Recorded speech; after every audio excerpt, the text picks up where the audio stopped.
Hello everyone, Dan here from the Next Tissue Podcast. On today's video, we'll be doing a review for Ultimate Spider-Man number 6. This is the last episode on this opening arc, so that's going to be really fun. But let's talk about the creative team. We have writer Jonathan Hickman. We also have artist Marco Checchetto returning to main duties. Matthew Wilson and colors, letters by Cory Petit. And you'll see a plethora of covers at the end of the video. Stay tuned for that. In this issue, the shocking conclusion of the opening arc, Spider-Man must finally confront the head honcho himself, Wilson Fisk, the Kingpin.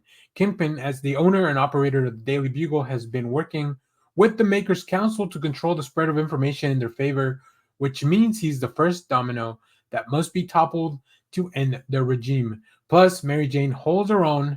Enough said. That's right, a lot of things come to light in this issue when it comes about the family, and this issue really kind of encapsulates everything that we've been doing up so far, right? We've been reestablishing the lore of Spider-Man, reestablishing this world, but we've also been diving into what makes this a family affair, and I think that's what it's going to be.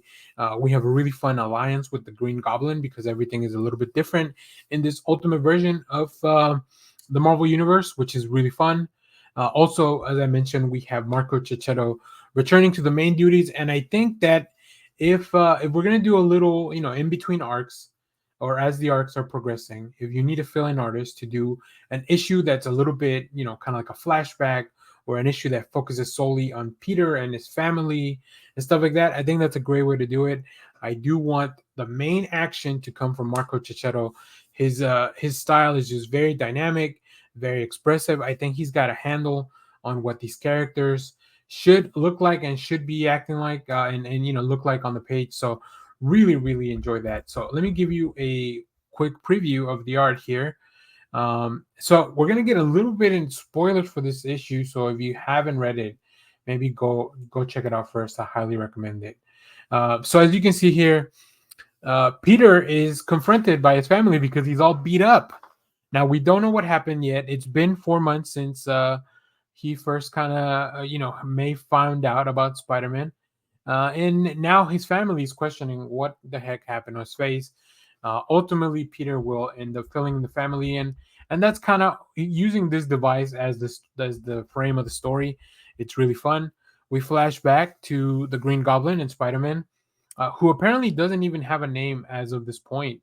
Um, you know, so we flash back to them scouting out Wilson Fisk, and just I really, like I said, I love Checchetto's art. I love his dynamic designs. I love how he encapsulates in this Green Goblin. There's still a little bit of emotion in his face, right? Even though the mask is static, the way he chooses to shoot some of these angles or draw some of these angles, I guess. Yeah, and of course, heroes coming in, just looks great. One of my favorite pages. This is, there's a big fight that breaks out with Fisk. I just love this sequence. It's so good. Like, we don't know what or how Fisk has enhanced his body, but it's definitely a little bit different than just like being mainly muscle from the universe in the 616. But yeah, just I love this page. I stared at it for a few minutes when I was going through it because you can feel the pain that Spider-Man is experiencing. So I'm really enjoying this arc. Really in love with this Ultimate Universe. Jonathan Hickman taking on the Spider-Man book. I think it's one of the best things that's happened to the character in a long time. So I just love it. I love the new mythos. I love how the characters have a family and they are. It's more about community. And of course, I think just everybody. Hickman grabbed my favorite stuff from Spider-Man and just threw it into this new world, and backed up with Checchetto and an army of fantastic artists that have come in throughout this first arc. I think it really works.